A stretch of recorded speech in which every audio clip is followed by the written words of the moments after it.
A seven-figure business exit.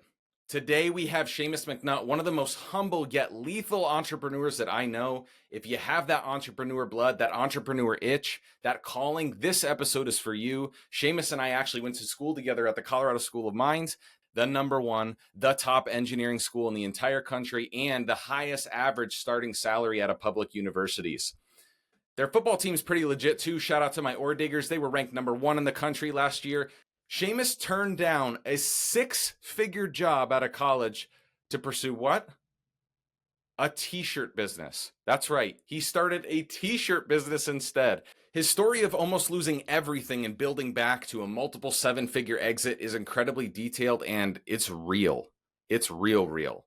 There's very few people I've ever come across or interviewed that I leave thinking that dude has it. I don't know what it is, but that dude has it. The kind of savvy and moxie that you could only have if you've been through the shit and put in the work to get out of.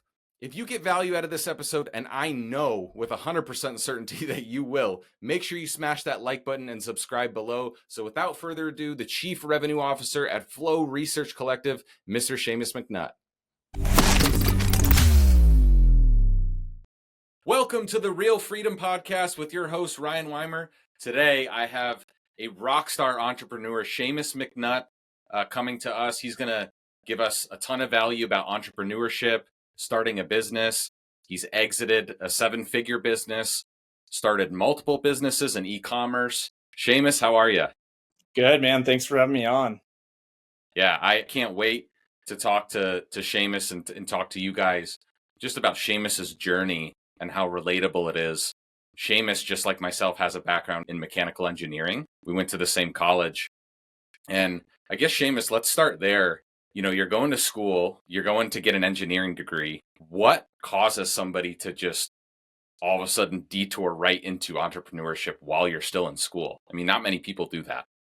Yeah, great question. You know, for us, it was mainly deciding whether we wanted to go down the engineering route, really use what we learned at mines per degree, or go the non-conventional route. Really what spurred it was we were on the slopes skiing one year, really bad snow year.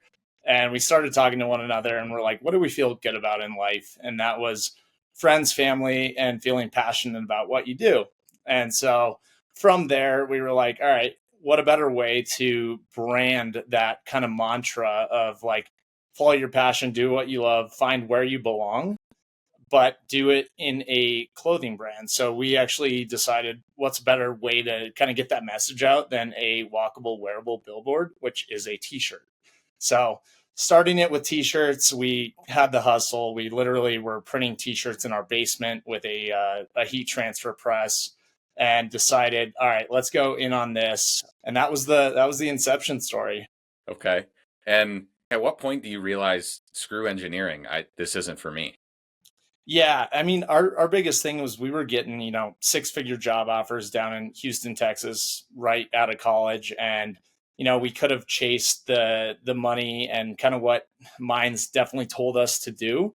But for us, it was a matter of kind of staying in person, staying together, being able to moonlight a business that we really thought had legs. And so from there, we ended up taking a job, a 9-to-5 with a general contractor.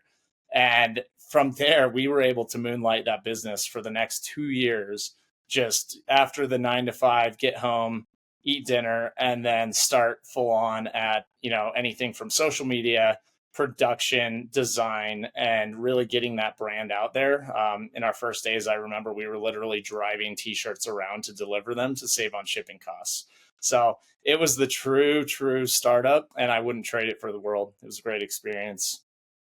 So I'm sure your parents and family members were totally thrilled going to Colorado School of Mines, the top engineering college in the US, and detouring into a t-shirt business. They were very, very shocked that we were endeavoring on that venture. But at the same time, they were supportive. They were some of our first customers. They saw the vision. They thought the name Belong was very universal, and they thought we really had something there. So thankfully, they were at first very shocked and stunned, but quickly, our biggest supporters and advocators. Okay. And you had two partners, right, that were your college buddies?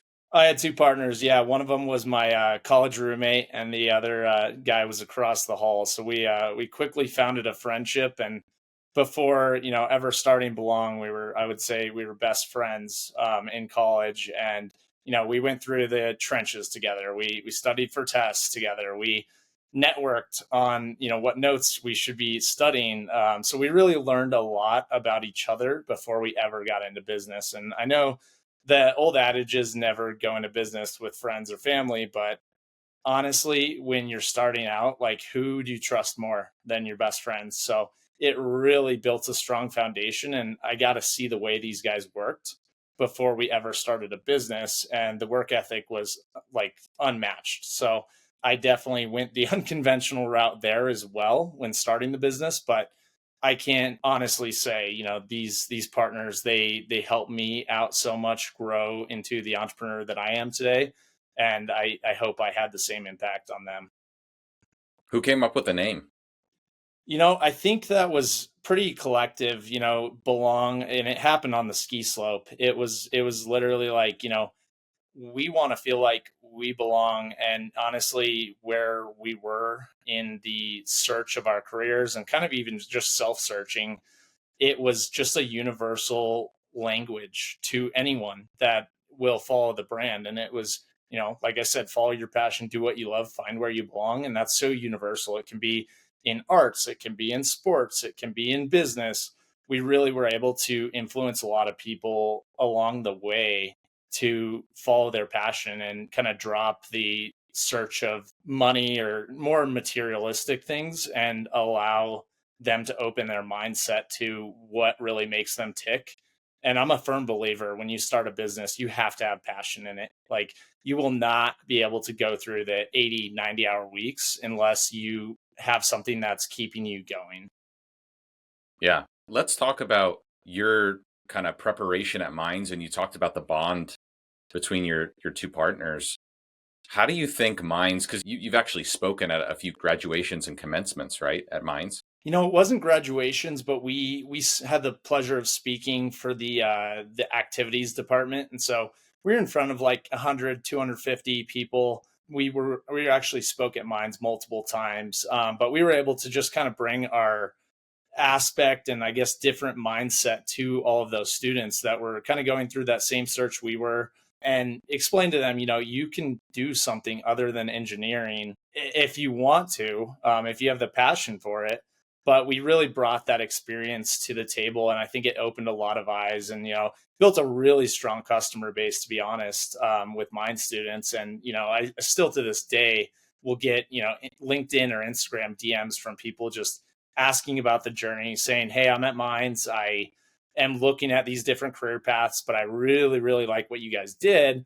And so that passion and resilience that they saw through us resonated, I guess, years past when we exited Mines. So Yeah, right on. Well, I think that's also a fantastic customer base for, future coaching and entrepreneurship.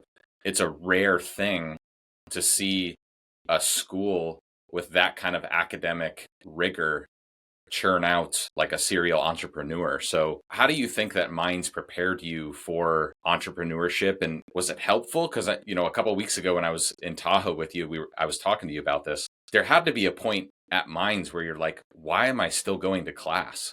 Right? Like, if this is really what I want to do, I'm passionate about it. I want to go do this. Was there ever a point where you're like, I need to go all in and I should just drop out? Or talk to me about that Minds process and going through it.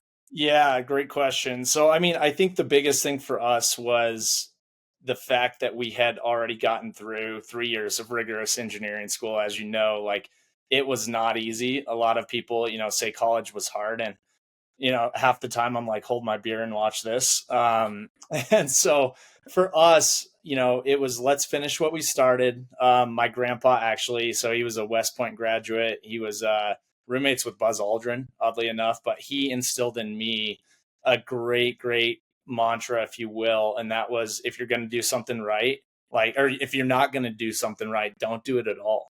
So for me, it was, let's do this right. Let's finish out. Let's get our degree, and then we can do whatever.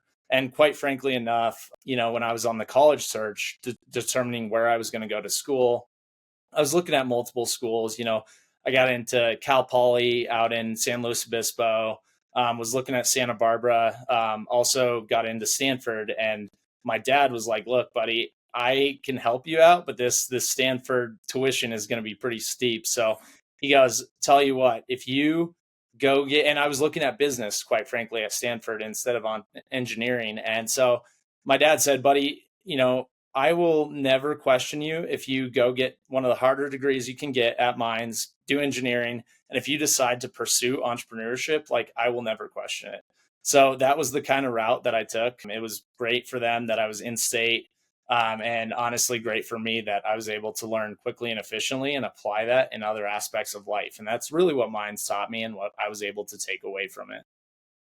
Wow, what incredible supportive parents to be at that age making a big decision like that and have your parents back you in whatever you want to do in life. I think, man, people need more of that.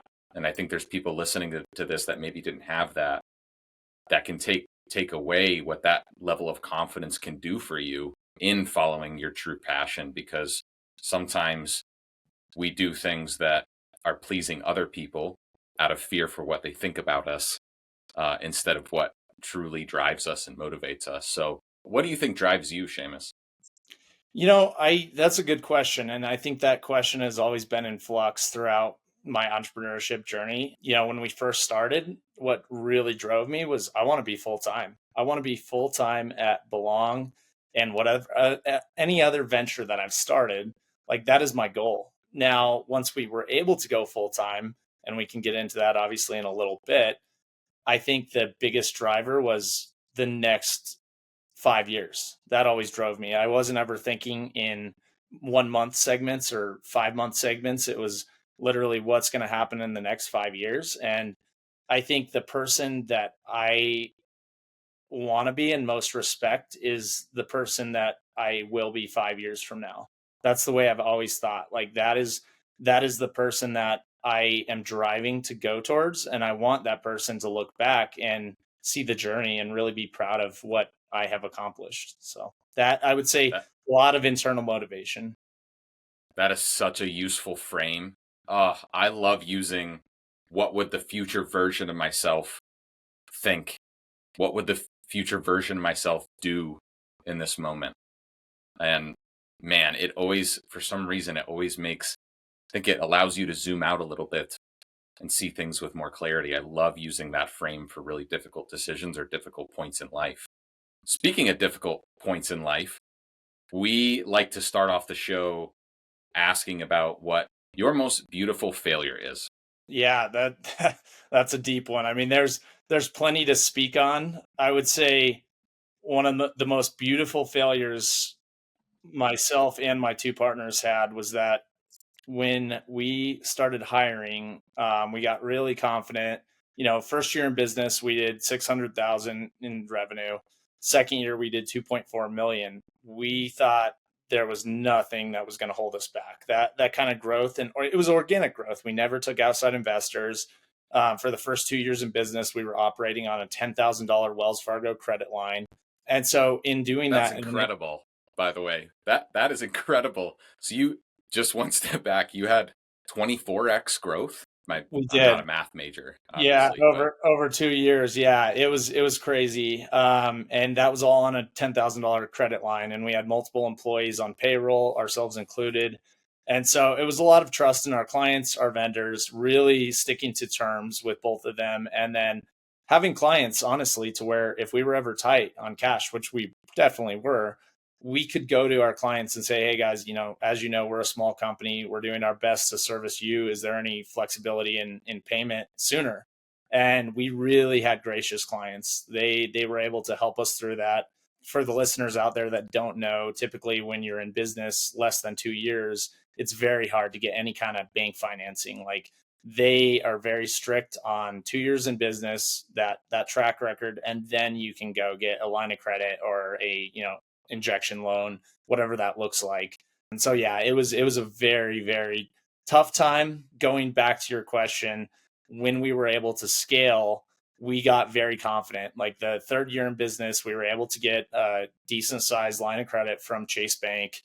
And we decided, all right, now is our time. Let's go. Let's scale. Let's hire. To be honest, we got over our skis a bit. We hired when I was 28 years old. We had 25 employees, and that was wild. Not many people can say that on organic growth. And to be honest, we did not have that two tiers of management that we should have. And so there was a little bit of misspending, a little bit of mismanagement. A lot of it was on us for doing so, but we ended up getting to the bottom of our line, which at that point was $250,000 plus a little bit of credit cards, and we were deep in debt.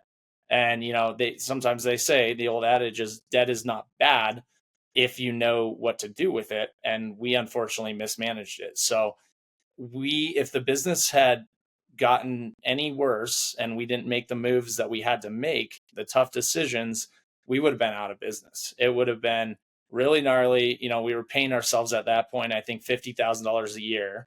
And we were literally putting everything else back into the business, scaling it. If we had to shut the doors, a lot of that would have been on us. We signed personal guarantees on some items, and it would have been where Ben, Mark, and I had to pay off, $80,000 each of debt when we're 20, 26, 27 years old. So That is an incredible story. And especially how you guys came out of it, right? Because I think, and for those of you listening, guys, you're not an entrepreneur until you go through something like this. And I know social media isn't the best truth lens out there for what goes on in business and entrepreneurship. But, from people that I've met, the most successful people and the most fulfilled people have failed the biggest. And it's because once they fail, now they've built the skills for not only what got them into that situation, but how to come out of it and how to rebuild. And that is a skill that not many people have that is invaluable. So, digging a little bit into that, Shamus, how do you go from that kind of growth to, okay, we're going to hire a bunch of people and then mismanaging the debt a little bit? Like, were you spending the line of credit to hire people knowing that you would get future business and just kind of betting on the future, or how did that happen? that was exactly it. And quite frankly, we hired a sales team without having an effective SOP for sales. So we didn't have standard operating procedures to where we had clear guidelines of what those salespeople were expected to do. Not meeting goals, we were definitely a little lackadaisical on when to cut bait. And we just had that vision of, all right, we went from 0 to 600, 600 to 2.4. Why don't we double again? That was the goal.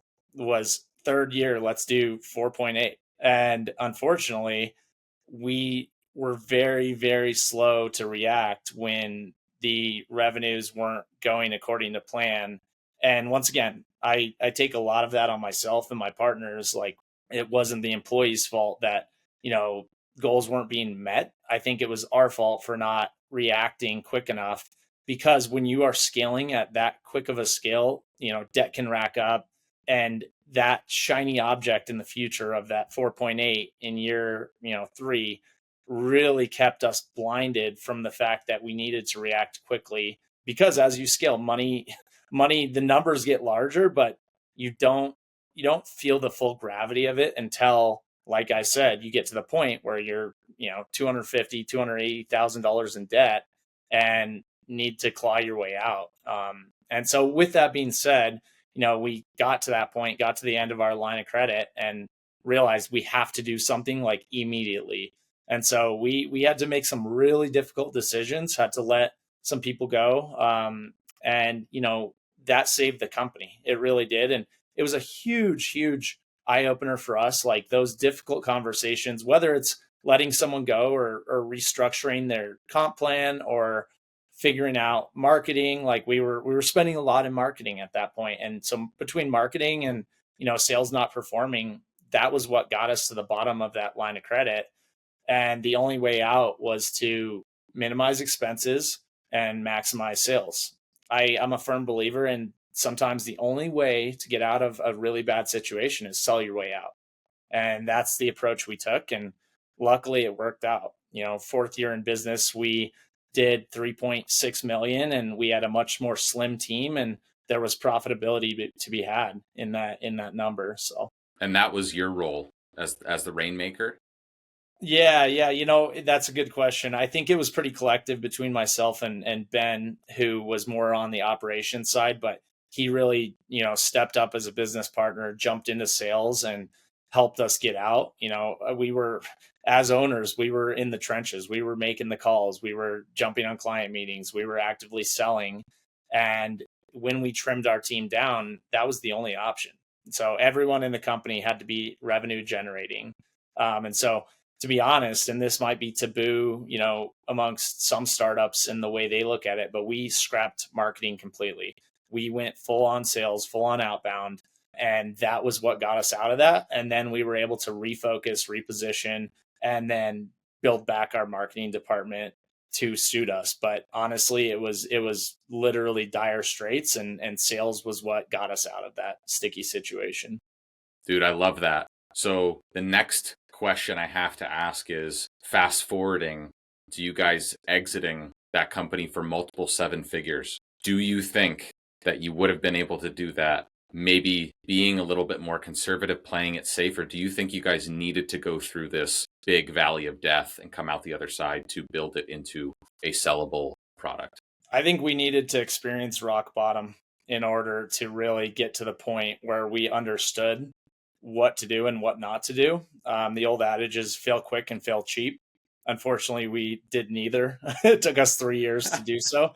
But at that point, it really taught us a valuable lesson: the value of $1 and the value of one employee, and strategically focusing on the right people in the business. And so, I think that really generated a good understanding of who do we want, who's a game player for us, and like what does that avatar look like? What does that persona look like? And so that crafted our hiring strategy going forward. So to answer your question, I really don't think we would be where we are now if we did not learn that invaluable lesson of rock bottom. What's that feel like?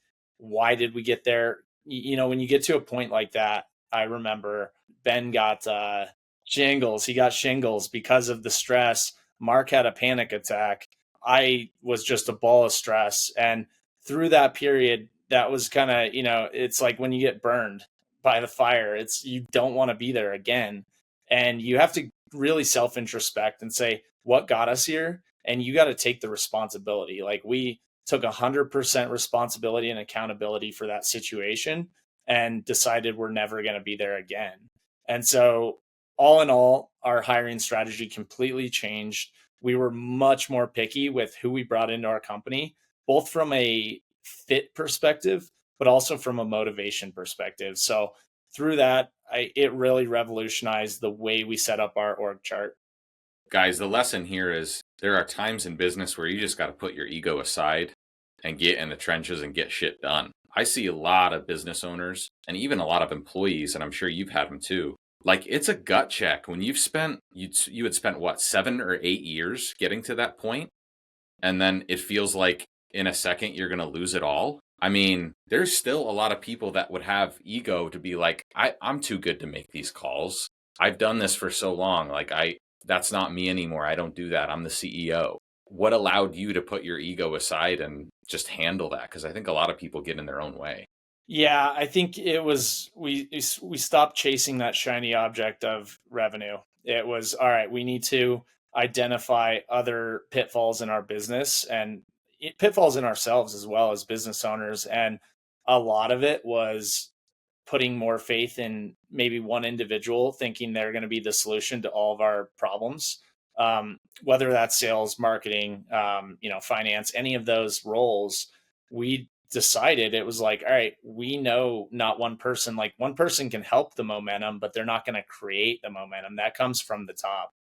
And so from us, that is when we decided we got to get back in the trenches. We got to sell. We got to set the expectation for everyone. If, Shamus is the CEO and the top of the dashboard as far as the sales team goes, what a better way to set a precedence of if he can do it and he's got all these other responsibilities and you're coming into this company and you're expected to hit these benchmarks, like you're either going to do it or you're going to be gone. And And I think that really transformed our mindset of cutting bait and when the right time is to cut bait. Not everyone likes to hear that, especially people listening right now that, work a 9 to 5 job. But that is the true entrepreneur spirit and startup mentality is you have to have a really, really trim organization, especially if you're not going out and getting significant funding from private investors. Yeah, that is interesting because, and you and I have spoken about this off camera, you guys didn't want to take any outside funding. That path means that you are in the trenches for a lot longer because now, in hindsight, up to a certain point, it probably was the right decision because if you had taken it on too early, it would have snowballed into a bigger mountain of debt at that time. What went into that decision to, hey, let's keep this organic? We don't want to take on any outside investors for marketing, for hiring to scale this bigger. Yeah, I mean, I think the biggest thing for us, and I quite honestly forget what mentor of mine helped kind of instill this in me and my two partners, but it really, really was the fact that, you see a lot of these companies take on a lot of private funding with just a vision. It can just be a business plan and they get funding that you give up a lot of your valuation. And so if say an ad agency in our same realm were to take investment early on and then have the exit that we had, you're giving up 45%, maybe 51% of your equity early on. If it's just on paper, you have nothing to prove. They're buying into you. And quite frankly, I think that there's bigger downside than there is upside in that scenario, in multiple ways. Whereas with us, it was like, let's get sweat equity in here. Let's literally build this thing. It wasn't out of the question for us to eventually take investment, but it was like, let's get to that $5 million revenue mark. And then we can consider either an exit, which we, had, or we will raise and then go from there.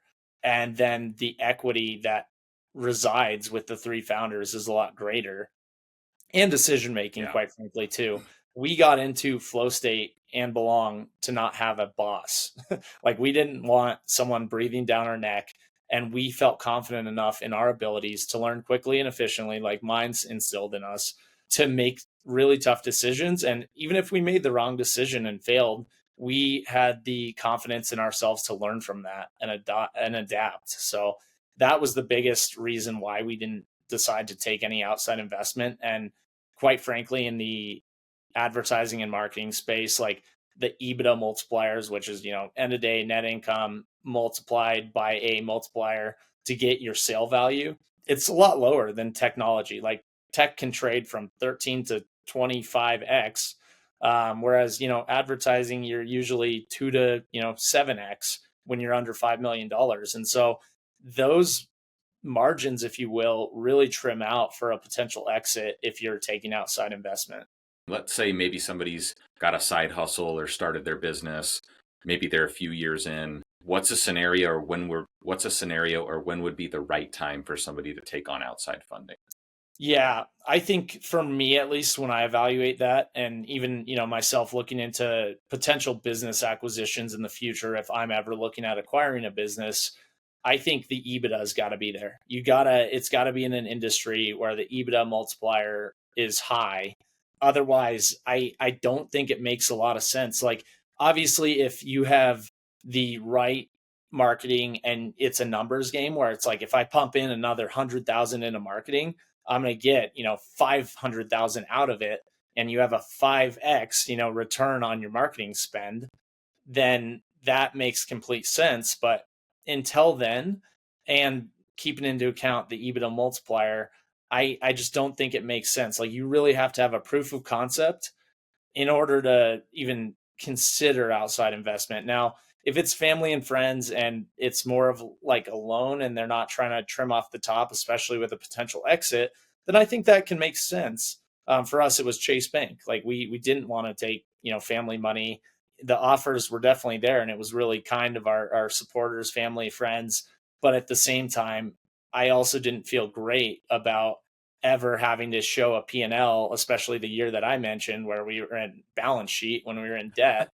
to family or friends and explain to them, because that creates some very difficult conversations that we're already having internally. We don't want to have those externally. Yeah, there's nothing like a Thanksgiving dinner about asking about line items on a P&L that they don't understand. Exactly. Exactly. Having been through all this, what do you think the secret to scaling a business in a not a sophisticated way, but like in a way that is sustainable, it's right, it's and I know a lot of this depends on the owner. What do you think the right way to scale a business is? I think there's a lot of things that go into that question. I've always been very sales forward. I think you always need outbound sales, no matter what you're in, quite frankly. Like, you need to hustle, and that's the only way to get momentum. Once you get that momentum, you can dabble in marketing, paid advertising, all of that good stuff. I think treating your people like you would want to be treated. I know that sounds cliche, but like, that is truly like the approach we took. Like, our people that were believed in the business, like, they were family and our family. And we really focused on community, and culture. And so I think a big part of it, when you're starting, you might be a solo entrepreneur, you might scale. And, my biggest suggestion to any solo entrepreneurs is to hire a VA first. So virtual assistant or executive assistant, and then look to scale, into sales, marketing. But the biggest thing for scaling is truly treat your people right.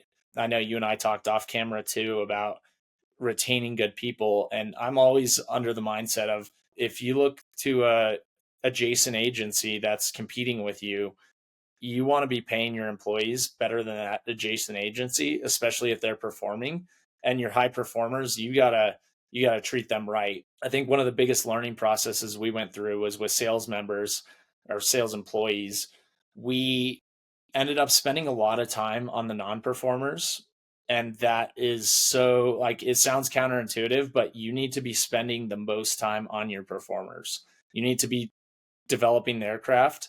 And honestly, the it'll everything will work itself out in the wash. As far as the non-performers, they will either decide to leave if they're not performing because they're not making the commissions and the income that they wanted to make, or they will step up and become a high performer, and then you invest your time in them. But I think, find your winners and invest time in the winners. And I would say that's probably those three different aspects are what I would suggest for scaling a business.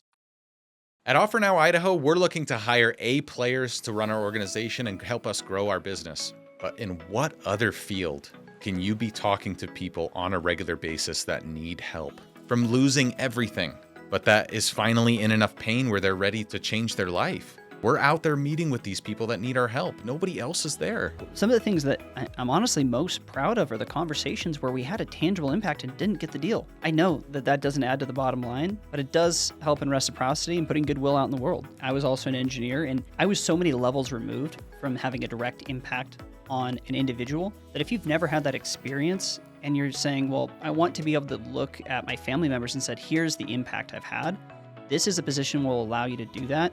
No matter what seat you're in, you can have a direct impact, and it is such a cool feeling that I didn't appreciate until it happened. Right now, we have a $3,000 referral program. If you know somebody that's looking for a new role, we will pay you $3,000 once that person is hired by us and they hit their 90-day mark. So if you know of anybody that's looking for a new job or looking to change their life, shoot me a DM at RealRyanWeimer on Instagram. Let's get it. Absolutely agree. Let's talk a little bit about hiring, because you've been through a lot of good hires, bad hires, company changing hires, and then layoffs. Let's talk about this one first, specifically comp plans. How do you design a comp plan? Because I think this is really overlooked.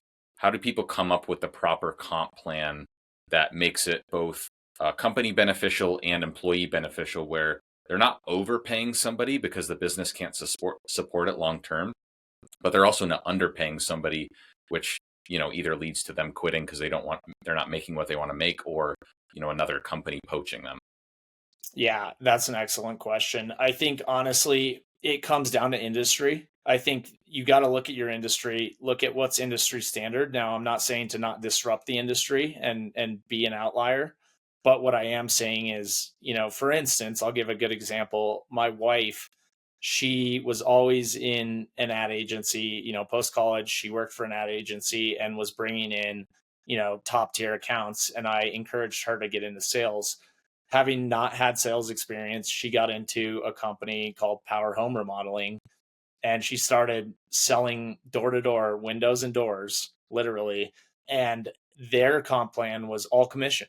It was literally all commission. There was nothing covered.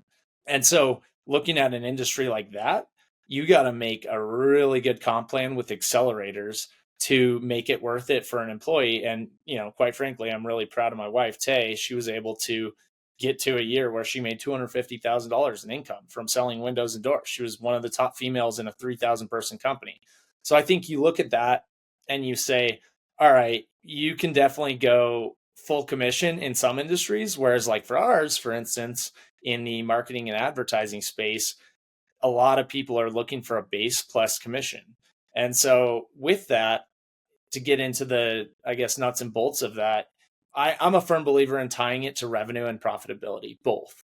So if a sales rep is to sell a job and they're selling that under our standard of profitability, then you equate that profitability and that commission lower based on that. So in my opinion, you really want to tie it to profitability and revenue, because that supports both the employee and it supports the company. Whereas, if you're just going off of revenue and you're like, all right, I'm going to give you 10% of revenue plus your base to sell, and they're selling things way under value, way under profitability that you're looking for in your gross margins, then that's hurting the company and benefiting the employee. So you really have to have it as more of a symbiotic relationship. And I think the biggest thing, like I said, is industry. I know you and I talked off camera too. In your industry, it's a lot different than what I saw, and so I think that's what you have to evaluate first, is industry specific, and then you get into it. But the biggest thing is protecting profitability with your sales members. How does somebody determine the right amount of profitability for their business? Yeah, I mean, that's a great question. And I think that's all about liquidity and cash flow. So for us, we had a lot of, with Flow State, we had a lot of cost of goods sold. And for people listening, Flow State has three service offerings, and one is brand development. So that's building logos, but not just logos. It's brand strategy, identity, messaging, mission, vision, values type stuff, all in a brand package, and then carrying that into website design and development, which is the second, tier of service that we have. And then the third tier, which was about 80% of our revenue when we sold, was branded merchandise. So branded merchandise has cost of goods sold. And so when you're, ordering from one of our factories and a client orders, 10,000 t-shirts or 10,000 custom hoodies, you're carrying that cost from deposit to the manufacturer to final deposit before they ship out. And, when we're working with large companies like Anheuser-Busch, Miller Coors, companies like that, their payment terms are gnarly, and it's after delivery. And we're talking, net 45, net 180. And so you're Net carrying 180. net 180. That's Wow. Anheuser-Busch for you. But we're, you're carrying large amounts of cash in the ether. And so with that being said, to answer your question, I think you have to look at liquidity. And if it's like that, then I think you need to structure it where you pay out once a month or once a quarter. Whereas if, you're cash in, cash out on a sale and your client is paying you up front, maybe like a retainer model, then you have a lot more flexibility in, how quickly you pay the rep that sold that contract. It just depends on liquidity, I think, is the biggest thing. So who was sitting in that seat, the CFO seat, in a growing business like yours? Because I know I can just be vulnerable from personal experience. That is, that it's an important role, but because it's not directly revenue generating, it tends to be one of the last roles that people hire. So first of all, who is sitting in that seat for you guys, and how in the world do you manage potentially not getting paid or having to front money for 6 months of a big purchase order? Yeah, no, great question. So to start, like I said, we hired sales. Very first hire for ours was sales, and he was our sales manager when we were in the basement of our house in the Denver Highlands. And then the second hire, that first year we went full time in 2016, was a controller who just graduated college. He cut his teeth on flow state, didn't have much experience, and he stayed with us for, I think it was 4 or 5 years. And he and I pretty much handled that. Ben was very intricate too in that process, but he handled most of that stress. And so, he would only bring things to us when we really needed to sort things out. Now, in the last 3 years of flow state, I was very involved in that, especially when the numbers got bigger. So I kind of had a CEO slash CFO slash, individual sales contributor role where I was helping make sure we maintain the cash flows. And especially with during COVID, and I'm not sure if you guys were able to take advantage of it with the PPP loans, like that was integral. And I was involved in that from day one. So I was able to get us, the PPP one, PPP two. And then right before we exited, we were able to take advantage of the ERC tax credit, employee retention credit. And so with that being said, like, had I not been involved and jumped into it when the numbers got bigger, we might have missed out on those opportunities. And those were definitely huge for our company, especially with, COVID hitting and really impacting our revenue stream. Yeah, 100%. I can imagine that was very timely. What's your favorite lead source for finding the best people?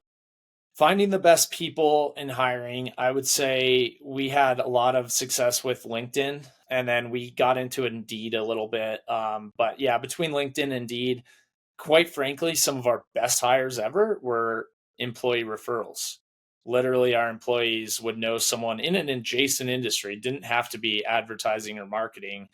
And I think we probably have 4 or 5 people that are still with us that were literally referrals. And that has created not only really good employees because they're trying to perform for the individual that brought them on and kind of put their neck on the line, but also they were able to believe in the process, believe in the company, and see where things are headed. So I think having that member that refers them and then that camaraderie amongst the team, knowing that, oh, so and so are really close friends, it generated a great community and culture amongst our employees. Well, I think just the fact that you're getting strong referrals points to the fact that you have a strong culture. Otherwise, people wouldn't refer their friends to come join you guys. What do you think was the strength of your culture that attracted people like that?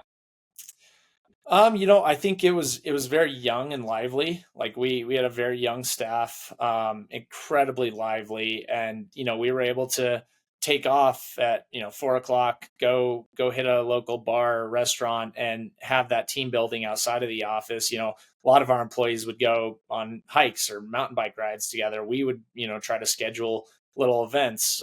We try to do like 3 or 4 events a year where we would all get together, Christmas parties, holiday parties, and just have that camaraderie. We'd rent an Airbnb like in the mountains in Colorado and do a ski trip or go hiking, whatever that meant. But that really, really solidified kind of the family aspect of the staff. Amazing. When do you know when it's the right time to delegate and elevate as a CEO? Because you've been through multiple businesses and multiple iterations of up cycles, down cycles. How do you know when it's time for you to step away to do the next thing or to build or to hire, attract talent and do visionary, set the vision for the company, or when it's time to, hey, I got to buckle in and get in the trenches again? How do you gauge that? Yeah, I think revenue. You got to focus on revenue. And honestly, if you're having some off months or off quarters, that's when it was time for us owners to really get more into the trenches and like sell actively. In the times that we were kind of floating and doing really well, that was the times where it was like, all right, maybe we consider a next sales hire, maybe an account manager, maybe someone in marketing. And so I know, like, I've always been a big professor of, working on the business versus working in it.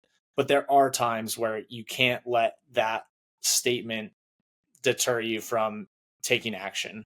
And taking action is so important, especially if you're seeing a down quarter or down month, or you're going into another quarter after a down quarter. You have to take action. And you got to put your pride aside and actively do what it takes, especially in a non-funded startup. Like you just have to wear as many hats as you need to, but it just depends. It, like I said, it's very revenue dependent, and profitability is a massive part of revenue, obviously. So in the months that we didn't need to buckle down and sell as actively as owners, that was when we could focus on, all right, next hire strategically. What do we need? What does the company need? What do our employees tell us? Like, are we not doing well in a certain aspect and we need a support person for X, Y, or Z? We really had our finger on the pulse as far as what our employees would tell us. And we had an open door policy where it was like, look, we don't know everything. If you have anything, any idea you want to bring to the table, our door is always open and there is no such thing as a dumb idea. Please bring anything to us. And that open door policy really helped us retain good employees, because if they weren't happy, they would tell us. Whereas a lot of companies are either too big, or the founders or owners are a little more closed door policy to where they don't have a good finger on the pulse. Well, I think that speaks to your guys' partnership as well. I mean, so often I hear about business partnerships that fail. Most of the time, it's because they're operating from a state of weakness to begin with. And so they think by partnering up with somebody else that does things that they don't like, well, it's going to be half the work. And so they can do the things that I don't want to do. And then I can do the things that they don't want to do. You guys, it was a complete opposite. Your partnership absolutely flourished. And I'm not saying it was all butterflies and rainbows. And obviously, in times of turmoil, it can be difficult to get all on the same page. But what do you think was the key to your guys' partnership success? I think it was those early years at Mines where we were able to build a really strong friendship and, be in the trenches together for studying. Like you said, one of the toughest engineering colleges in the US. We were able to build that bond of like adversity and realize, like, when things aren't great, maybe we had to study for 3 tests, and one was a night test at Mines, which was very common. It was really just like going through hard times to begin with, and so that helped us already have that I guess we were just used to it. We were used to it together, and we were able to apply that to business, and it was kind of seamless from then on. Man, that is so key, because when you guys had, it's no different than a relationship, right? When you guys have that foundation of deep friendship where everybody knows that nobody's going to screw over the other person, you're all in this together. That's the key to partnerships. That is, but hard to find, right? I mean, if somebody's out there right now, how do they go about evaluating if they should bring on a partner, or what are some things that they need to look for? What are some ways that they can maybe stress test that relationship? I the My answer is not a good answer, but it might not be the right answer, but it's time. Honestly, you don't get Yeah. to know someone overnight, and so I think taking things slow, and even looking at, if you're ever considering a partner, my biggest piece of advice would be look at profit sharing before equity always. Mm. So if you need to attract someone into your business and you're, debating equity, and you can't pay them what they were getting paid at Google, Facebook, at Salesforce, any of the big companies, but they're going to be a rock star, you think they're going to be a rock star, and you can't attract them based on your cash flows with a high salary or high commission plan, look at profit sharing. And if it works out for a year or two, then structure it where you can talk about equity down the road, or look at building a plan. A really good app, we never used it, but we were looking into it, is called Carta. For anyone that is looking at stock offerings, Carta will help you build your whole plan out. I'm no way affiliated with them, but you can build your whole plan out and give your employees full transparency into, what percentage of the company they own, how long it takes to vest, all of that stuff. So I highly, highly recommend any co-founders out there that are evaluating a potential partner really, really consider profit sharing before you ever consider equity, because equity is so value. Take it for or so valuable, excuse me. Take it from someone that, had an exit recently, and, there were talks about giving some employees that are no longer with us equity. And I'm really, really glad we never did that. So that's one of the biggest things, is just be very, very careful about your equity, because it's precious.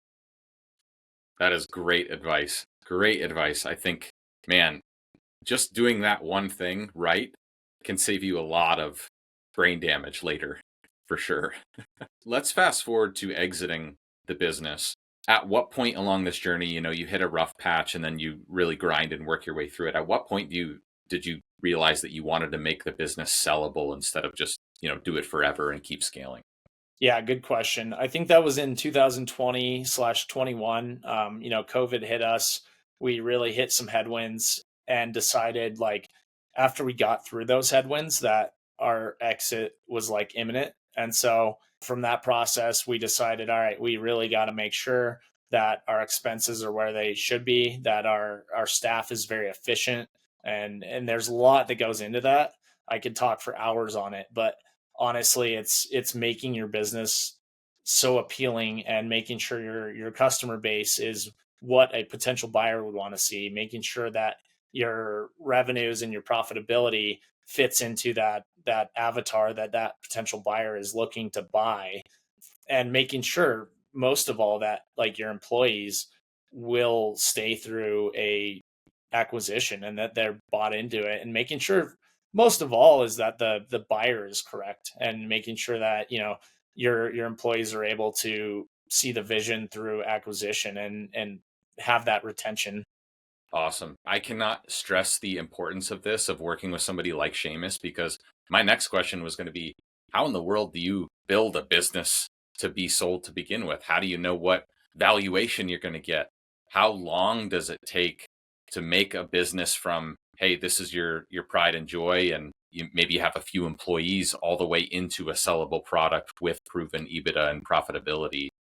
Seamus, what do you think? Like, at what point in that process, let's say somebody decides they want to sell their business eventually, how long of a runway should they be planning or making spending and hiring decisions to line them up for the best valuation they can? And how long will that take? Yeah, great question. I think that's at least 3 years in advance, sometimes Wow. two, depending on the performance. But I think 3 years, especially considering the fact that, like, in our case, we listed in December of 2021 and didn't sell until November of 2022. So almost a full year in on the market. And, I had, gosh, I would say I had at least 15 to 20 calls with potential buyers, and we had four offers on the table at the end.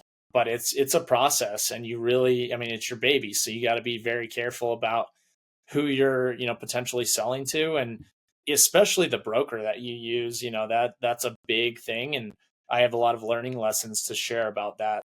Yeah. What are some of the wrong pieces of advice to implement that you got from maybe either a bad business broker or somebody you talked to originally that you went through?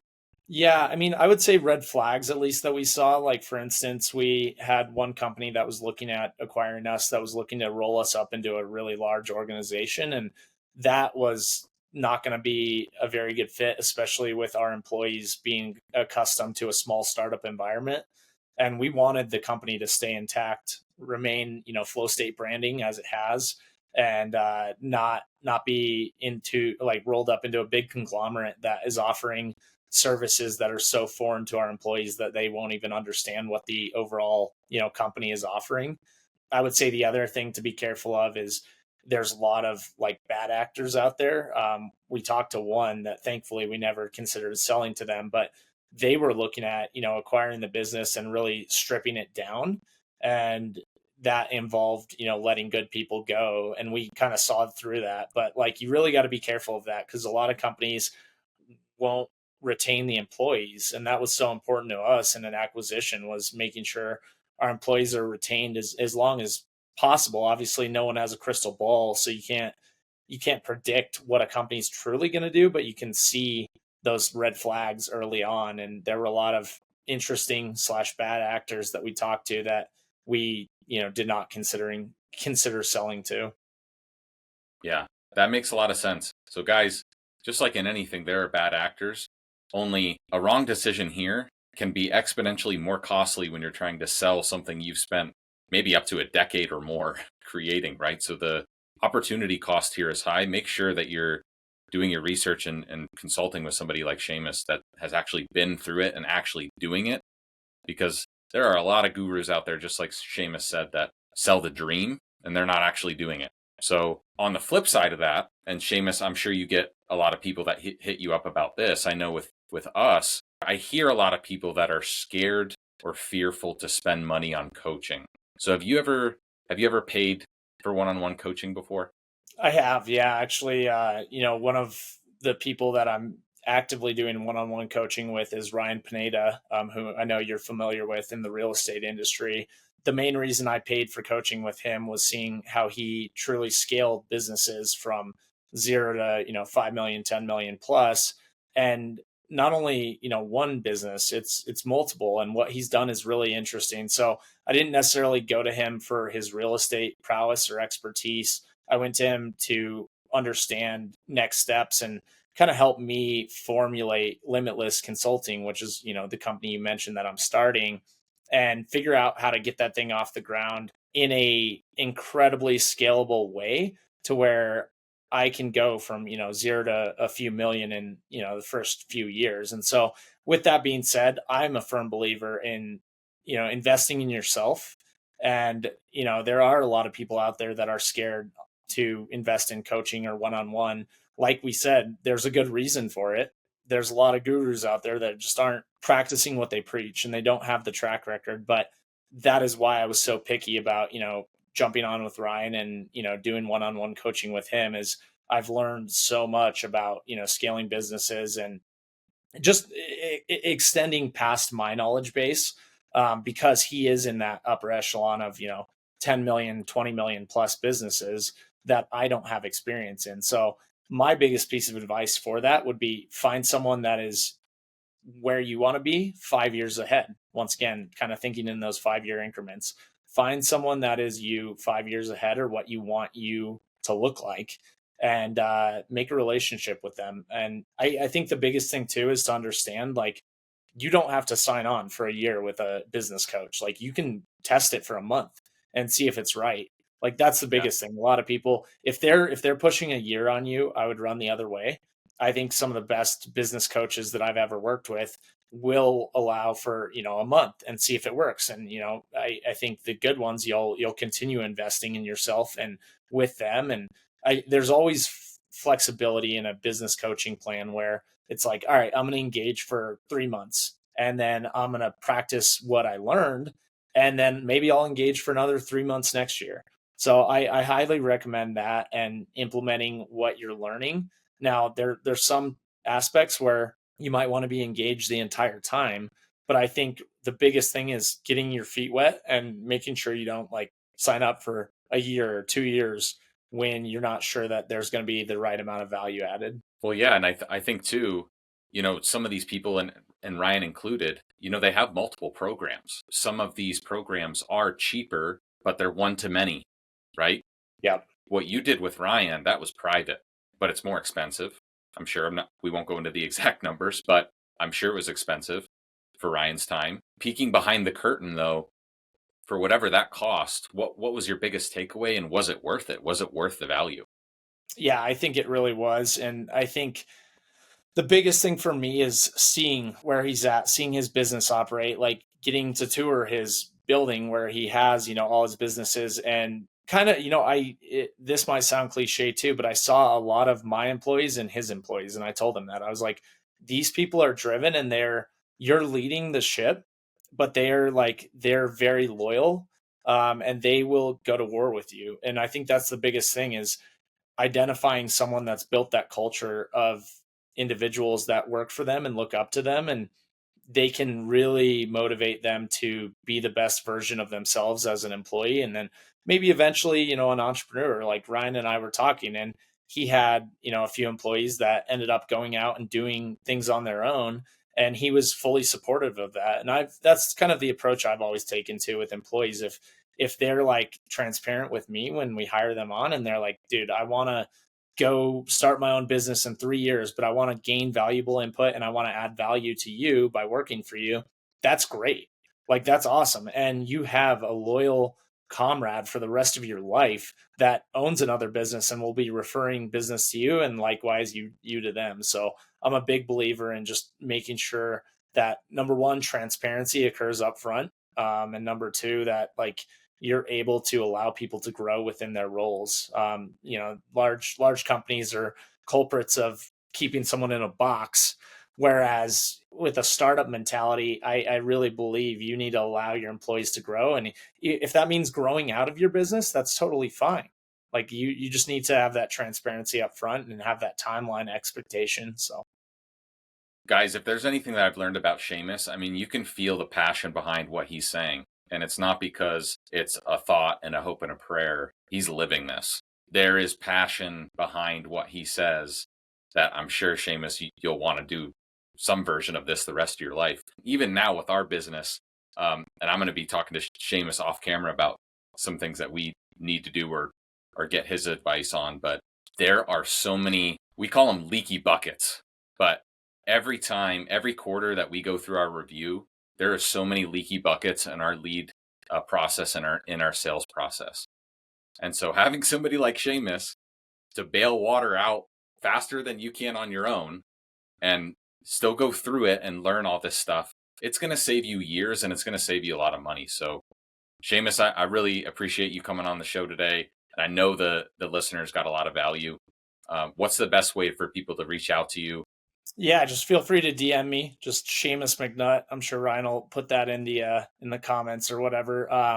But yeah, just DM me. I'm always happy to, figure out if it's the right fit. If, like I said, I'll be transparent if I'm not, and I probably know the person that might be the right fit if I'm not the right fit. So Absolutely. Well, guys, go follow at Shamus McNutt on Instagram and all your socials. Shamus, is there anything you want to leave the listeners with? Just be passionate about what you do. Like I said, that was the inception moment for us, and that's what's kind of catapulted me into the entrepreneurship realm, is just have that passion about what you do. And if you need to find that passion, maybe it's in the employees, maybe it's in the service offering, like whatever it might be, but make sure you have that, because you're not going to make it through the 80, 90 plus hour weeks if you don't have that driver and that passion behind you. So that's what I'll leave you with. But Ryan, really appreciate you having me on, man. Awesome, guys. Well, this was the Real Freedom Podcast. Peace.